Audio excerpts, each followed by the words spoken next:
Today we're talking about silencers.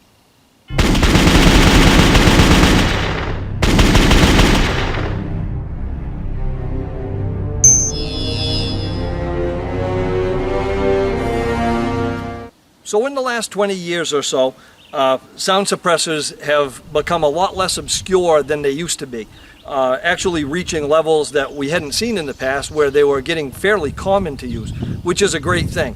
Unlike the way Hollywood portrays these things, sound suppressors, silencers, cans, mufflers, whatever you want to call them, there's no right or wrong. We all know what they do and what we're talking about. They actually serve a lot of useful purposes. They get the sound below the threshold of damage. That's really important. A good can gets it below the threshold of pain. They're fantastic for teaching new people to shoot because you lose that whole intimidation factor of the muzzle blast. They're good for hunting. They're good for shooting in a little bit more urban-y areas than I enjoy out here, so you don't bother people when you're doing something safe but otherwise alarming to them because they hear gunshots and don't know what's going on.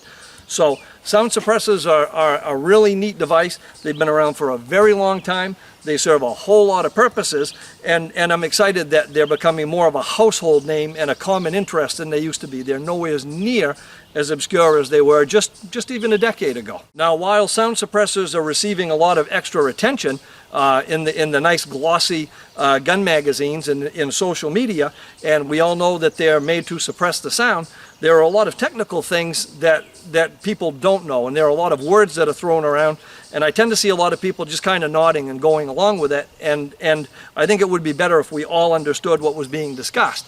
Today I want to talk about point of impact versus point of aim and point of impact shift, and how that affects the performance of your kit.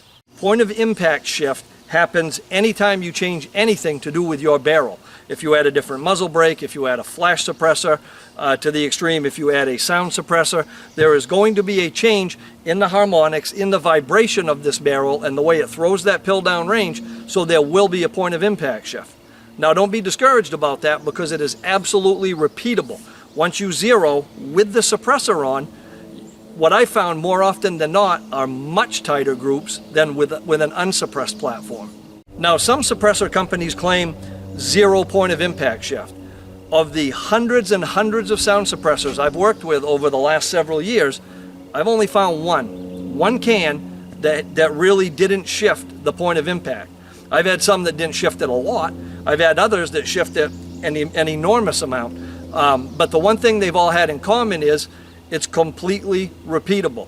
So as long as you zero your rifle with that can on it, I think you're going to be pretty happy with the performance, regardless of where it fired without the suppressor on it. Because from that point moving forward, it really isn't all that important.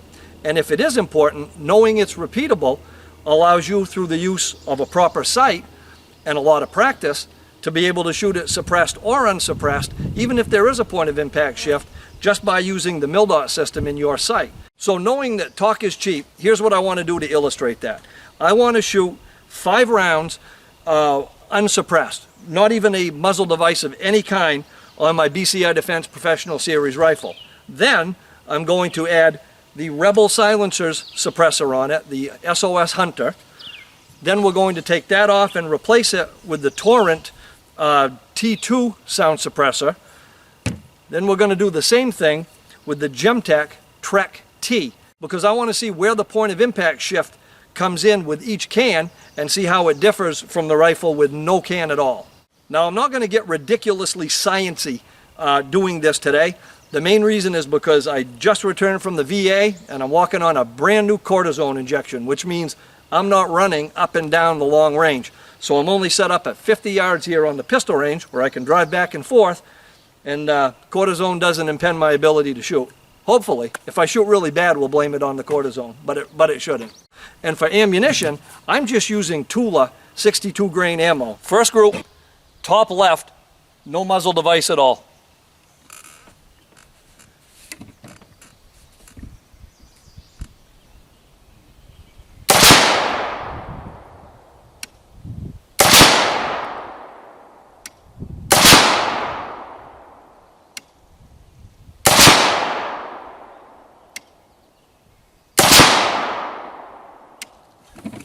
Second group, with the Rebel Silencers SOS-Hunter, bottom left, 5 rounds.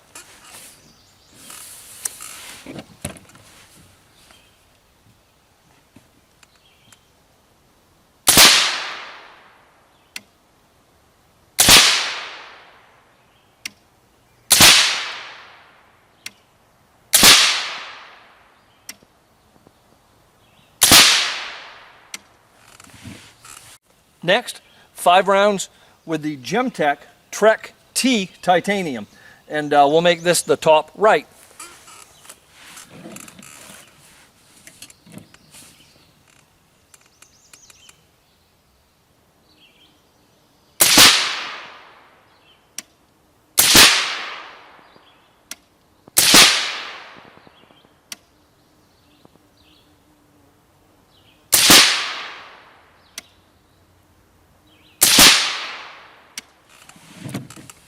And next, a 5-shot group with the Torrent Suppressors F2HD.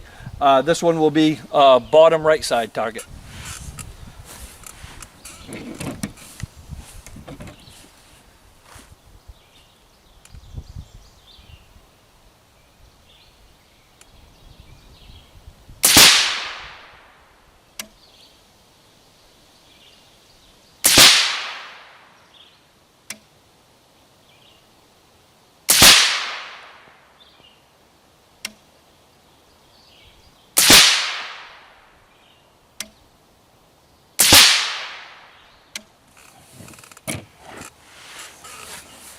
Let's take a look and let's see what it means. So it's clear to see, even at this short of a distance, at 50 yards, that it's easy to see that each device kind of has its own thing going. The rifle was sighted in on the 100-yard range, and I've been using it from 100 to 400-yard drills. So it makes sense with no muzzle device, it's going to be a little bit high at only 50 yards.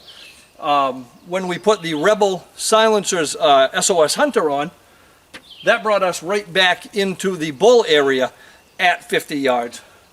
When we switched to the Gemtech TREK-T Titanium, instead of being a little bit low, instead of being at 6 o'clock, you know, like we were with the Rebel, the hits are consistently at 3:30 or 4 o'clock. And when we went to the Torrent suppressor, the rounds are very similar to what we had with the Rebel, where they're back to, you know, 5:30 or 6 o'clock. But you can very clearly see that each one has its own distinct characteristics. They're completely repeatable, and when you zero your firearm for your gear, in this case the sound suppressor you're going to be running, you're going to get the same performance. So when you hear somebody talking in the suppressor industry about point of aim versus point of impact or point of impact shift, that's what they're talking about. The actual point of impact from the point of aim moves to a specific location determined by the device that you're using at that time. If you use another device, it may have a different point of impact if you keep the same point of aim. In all of these targets, my point of aim was dead center. It was a 0 bull hold. And you could see the different places that the point of impact was taking place. And I don't want to get bent up. This is really important. I don't want to get bent up on accuracy and group size and capabilities, because we're only at 50 yards. We're certainly not shooting in a slow fashion. I'm sitting on a plastic table with a bad knee. That's why we're not over on the rifle range. And I'm using Tula ammunition. So this is not a system to gauge performance. This is to illustrate point of impact shift changing, yet being repeatable. So what that means is, if we zero the rifle with the suppressor on it that you're going to use, every one of your rounds are going to be right in that bullseye. If you can do your part, the rifle and the ammunition does its part. There is no suppressor that's going to shoot, you know, high right, low left, because you're going to zero it so it's on for you, for your kit. This is just an example of where a rifle untouched is, with 3 different devices and then a 4th control group, or a bare muzzle. So I hope that this has been helpful. At least we're all speaking the same language. If it is, please click like, share us with your friends in your vast social media universe, subscribe to the channel both on YouTube and on Full30, and make sure that you click notify so you know when we upload something new. Visit us over on Patreon so you can get involved in some of the behind-the-scenes stuff. And the place that we're the most active is on Facebook at facebook.com/guntestvids, where we have conversation going on every single day. And if you're really into these AR platform type guns, buy my book, The Evolution of the Black Rifle. Maybe it'll be something that you'll enjoy as well. Till next time, have fun and be safe.